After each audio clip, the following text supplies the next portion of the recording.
Witamy w kolejnym odcinku Rozmów o wolności. Dzisiaj naszym gościem będzie ojciec Cyryl, profesor Cyryl Hovorun, który reprezentuje między innymi Kościół, ukraiński Kościół Prawosławny, ale jest też oczywiście wybitnym badaczem podróżującym po świecie, odwiedzającym i wizytującym uniwersytety z całego świata. Dear Professor, thank you for the acceptance of our invitation to this small chat. Well, you are a researcher. You are a researcher visiting universities throughout Europe, but you are also a member of Russian Orthodox Church and then the Ukrainian Orthodox Church. Well, we all know the situation right now in the Ukraine, the Russian aggression. Could you tell us a little bit what is the situation of Ukrainian Orthodox Church right now? What are the threats and what are the perspectives for the church at the moment? Yes, well, in the context of this conference, which discusses the persecutions of Christians across the globe, I should say that in Ukraine, the Ukrainian Orthodox, they face probably the most outrageous oppression coming from the Russian aggression primarily, because the number of the churches that have been destroyed, the number of people who died, it's huge, it's unprecedented, I would say, and all this is done in the name of well, in the name of religion, in the name of orthodoxy, because for the Russian aggression, the main motivation how they explain this war to their own people, how they try to explain this war to the world, is that it's because of their traditional values, as they say, it's because they protect their own unique civilization, Orthodox civilization, and in the name of this civilization they kill people the majority of whom are Orthodox. So this is really a paradox, a stunning, outrageous paradox.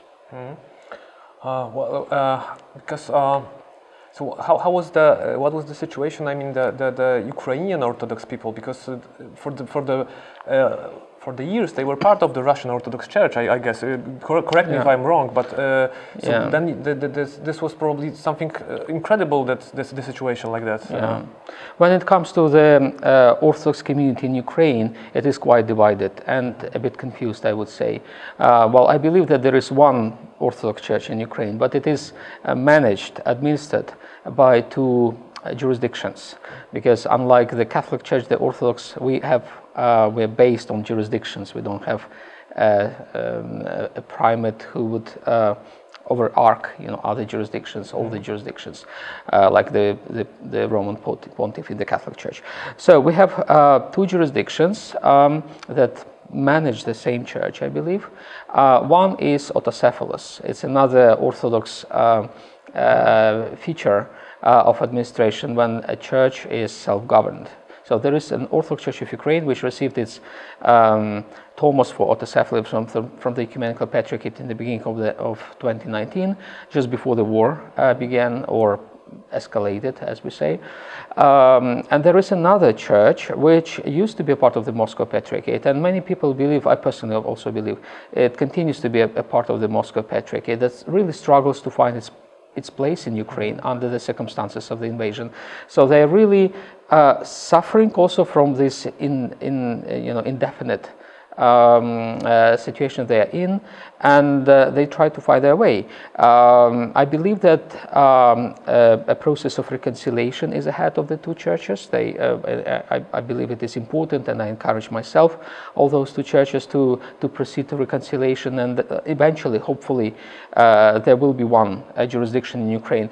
But as for the Russian kind of role in the strife between the Ukrainian Church, I should say that well, in contrast to the common belief, Moscow doesn't want to support, its own church in Ukraine. What it wants to do more is to stir controversy, to create new divisions between the Ukrainian Orthodox, and that is their main policy, I believe, unfortunately.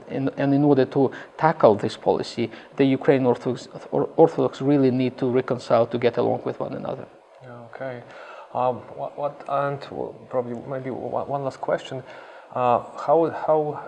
Because you said that the Ukraine face a massive violation of religious freedom at the moment, and this concerning the violation concerning the churches as a places. But can you say something more about the situation of people, whether they are also infringed in the situation, violated the rights of religious freedom at the place? Or? Oh yeah, absolutely so. If we take, it started in 2014 because we believe the war started in 2014, yeah. And in 2022 it just escalated. And after it started, the religious minorities that existed on the occupied territories, they were expelled, literally. This applies to the evangelical communities, to the communities of Christian minorities, so to say. Even the churches of the Ukrainian Church of the Moscow Patriarchate, people who belong to those churches, they suffered and they continue suffering. It's quite a paradox. They seem to be under the protection of Moscow, but essentially the Russian military, they apply the same violence, they kill in the same way as they kill, the faithful of the Ukrainian Orthodox Church of the Moscow Patriarchate, as they kill anyone else. And this is very similar to what happened in Syria, for example, with the indiscriminatory bombardments, the so-called Blanken bombardments that the Russian forces applied in Syria, when they killed actually not just Muslims but Christians, those Christians who suffered as a minority anyways in the country. So also there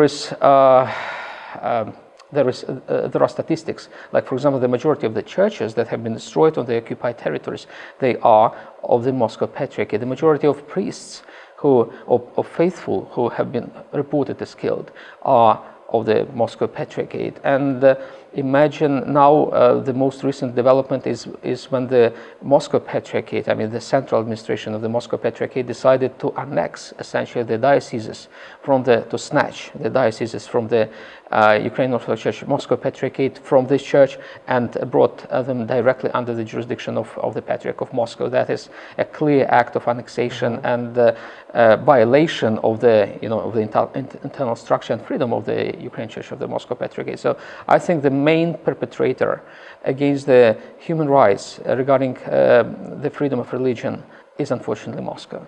Yeah. Okay, let's finish with this point.